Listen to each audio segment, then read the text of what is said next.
गाँव मिल गई वो दुनिया में हीरा बन के चमकत रही जी के माई की अचरा के छाँव में। सर्वप्रथम ये पावन पवित्र धरती के हम नागेंद्र उजाला 10 उंगली जोड़ के छू के कोटि कोटि प्रणाम कर रहा बानी कि ये धरती से एगो ऐसन बेटी एगो ऐसन बहन आज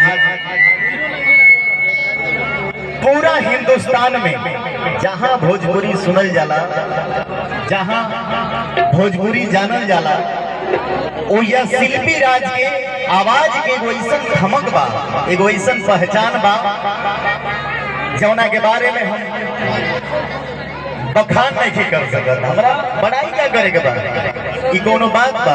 बड़ाई के बाद पूरा हिंदुस्तान देख रहल बा, भोजपुरिया जहां देख रहल बा कि ग्लोबल पर अगर कोनो नाम बा तो भोजपुरी में टॉप नाम महिला सिंगर में शिल्पी राज के बाद जोरदार ताली बजा के बेटी के एक बार स्वागत कर दी। आई मंच पर जे भी मंचासीन बा तमाम आदरणीय कलाकार परम श्रद्धेय श्री आनंद मोहन जी, हमारे को ईसन गार्जियन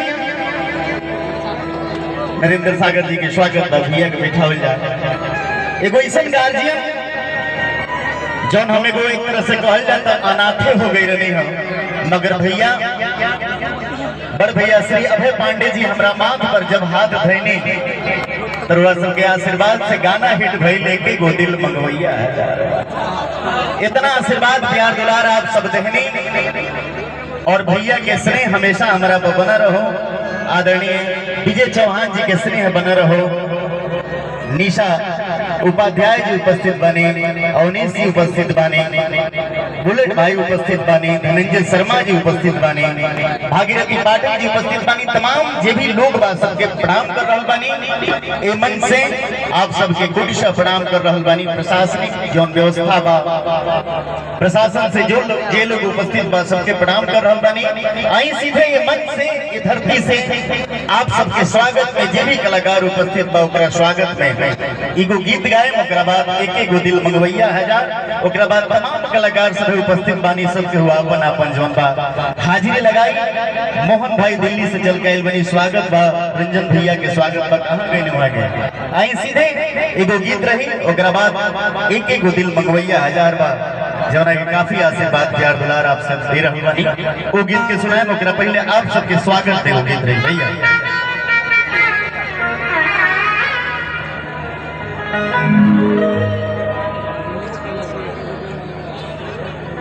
हे हे हे हे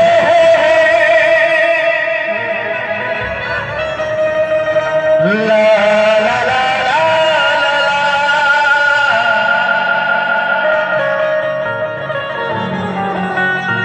हे हे हे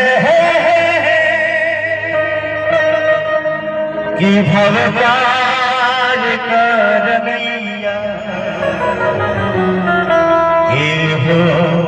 दुर्गा मैया की भवकार करनैया दुर्गा मैया हे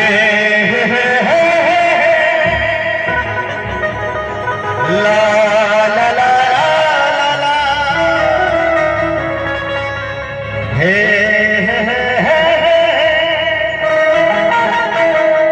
स्वागत कर रहल बानी विक्की तिवारी जी जेकर आवाज के ऐसा धमक बा कि आज पूरा हिंदुस्तान भोजपुरिया समाज हाथे पे उठौले बा। आपके स्वागत कर रहल बानी। आई आप सबके स्वागत में गीत रही, ये धरती से गीत रही।